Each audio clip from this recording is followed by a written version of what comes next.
ସମସ୍ତେ ଗାଇବ ତ? ହଁ। ମୁଁ ଆଗେ ଗାଇବି ତାପରେ ତମେ ମାନେ କହିବ। ଗ୍ରୀଷ୍ମ ବୈଶାଖ ଜ୍ୟେଷ୍ଠ ମାସ, ଗ୍ରୀଷ୍ମ ବୈଶାଖ ଜ୍ୟେଷ୍ଠ ମାସ, ପ୍ରଚଣ୍ଡ ରୌଦ୍ର ପରକାଶ, ପ୍ରଚଣ୍ଡ ରୌଦ୍ର ପରକାଶ,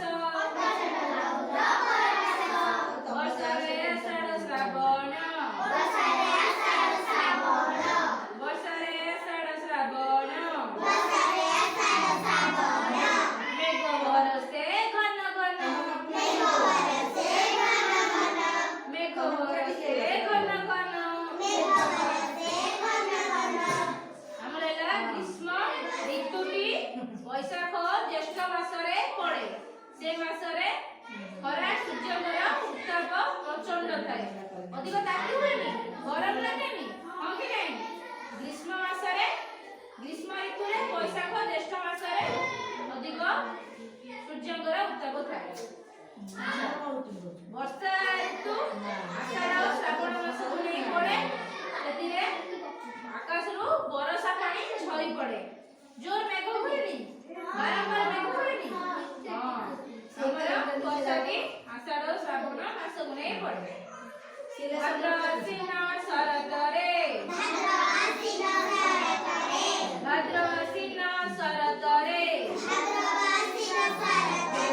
ନିର୍ମଳ ଶୋଭା ଜଗତରେ, ନିର୍ମଳ ଶୋଭା ଜଗତରେ।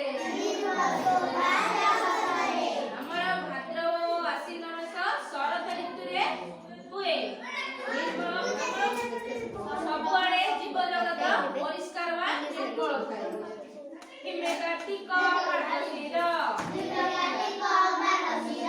ହିମେ କାର୍ତ୍ତିକ ମାର୍ଗଶିର, ରାତିରେ ପଡ଼ଇ ଶିଶିର, ରାତିରେ ପଡ଼ଇ ଶିଶିର। ଆଚ୍ଛା, ଆମର ଏଠି କାର୍ତ୍ତିକ ମାର୍ଗଶିର ମାସରେ କଣ ହେମନ୍ତ ଋତୁ ପଡେ। ରାତିରେ କାକର ପଡେ, ଶିଶିର କାକର, କୁହୁଡି ହୁଏ, ପ୍ରବଳ ଶୀତ। ଶୀତରେ ପୌଷ ମାଘ ମାସ, ଶୀତରେ ପୌଷ ମାଘ ମାସ, ଦେହରେ ରଖ ଶୀତ ବାସ, ଦେହରେ ରଖ ଶୀତ ବାସ। ଆମର ଶୀତ ଋତୁ ପୌଷ ଓ ମାଘ ମାସକୁ ନେଇ ପଡେ, ପଡେ କି ନାହିଁ? ଆମେ ଜ୍ୟାକେଟ, ମଫଲର, ଟୋପି ଇତ୍ୟାଦିର ବ୍ୟବହାର କରୁ, କାରଣ ବାହାରେ ପ୍ରବଳ ଥଣ୍ଡା ହୁଏ, ହଁ କି ନାହିଁ?